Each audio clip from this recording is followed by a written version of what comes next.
महोदय, इसी हाउस में महाराष्ट्र के विधानसभा में इसी हाउस में 2009 से 2013 के सेशन में मुसलमानों का रिजर्वेशन पास हुआ था। अध्यक्ष महोदय, वो रिजर्वेशन जब पास हुआ तो सब कुछ देख भाल के हुआ था कि कौन से कैटेगरी में हो सकता है, कौन से कैटेगरी में नहीं हो सकता। अध्यक्ष महोदय, कुछ लोग कोर्ट में गए, कोर्ट ने कहा कि मुसलमानों को 5% रिजर्वेशन इमीडिएट दे दिया जाए। अध्यक्ष महोदय, वो दिन है और आज का दिन है, आज तक रिजर्वेशन मिला नहीं। इस हाउस में मराठा रिजर्वेशन की बात होती है, ओबीसी रिजर्वेशन की बात होती है, लेकिन जो लोग हमारा वोट भी लेना चाहते हैं वो भी हमारे रिजर्वेशन में बात नहीं करते। अध्यक्ष महोदय, आज चंद्रबाबू नायडू से अध्यक्ष महोदय, आज चंद्रबाबू नायडू से अब्बू आझमीजी काय म्हणतात का काँग्रेस आणि राष्ट्रवादी व्होट घेतं पण ते बोलत नाही याच्यावर, तर बोललं पाहिजे ना त्यांनी। अध्यक्ष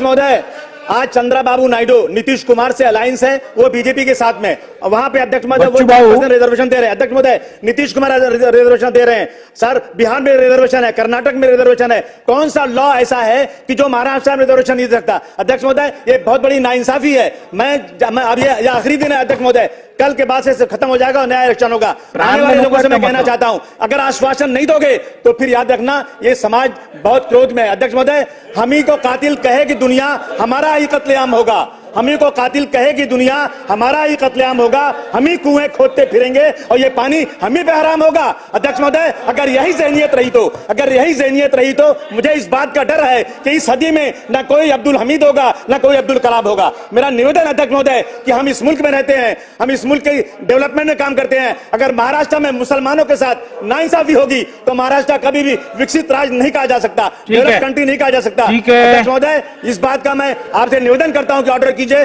मुसलमानों को इंसाफ मिलना चाहिए। धन्यवाद अध्यक्ष महोदय। अध्यक्ष महाराज, सन्माननीय सदस्यांनी अतिशय एक संवेदनशील आणि महत्वाचा मुद्दा मांडला। मी सन्माननीय सदस्याला हे सांगू शकतो की मुस्लिम धर्म में जो पिछड़ी जातियां है, वो पिंजारी है, बाकी है, उनको आरक्षण अभी भी मिल रहा है। अपने संविधान में पिछड़े और एक मिनट संवेदनशील मुद्दा है ना, अपने संविधान में धर्म के आधार पे आरक्षण नहीं है। सुनो तो पूरा सुनो ना भैया। इसके पहले जिन राज्यों ने मतों के लिए ऐसा आरक्षण दिया, अपने भी राज्य में यह प्रयोग हुआ था, वो सभी आरक्षण अगर हम न्याय व्यवस्था पे और संविधान पे विश्वास रखते हैं तो कोर्ट ने बड़े स्पष्ट रूप से कहा है कि धर्म के आधार पे नहीं दिया जा सकता। उसके बाद चाहे वो हिंदू हो, मुस्लिम हो, सिख हो, ईसाई हो, पारसी हो, भारत माता का सपूत है, हम सब भाई भाई है।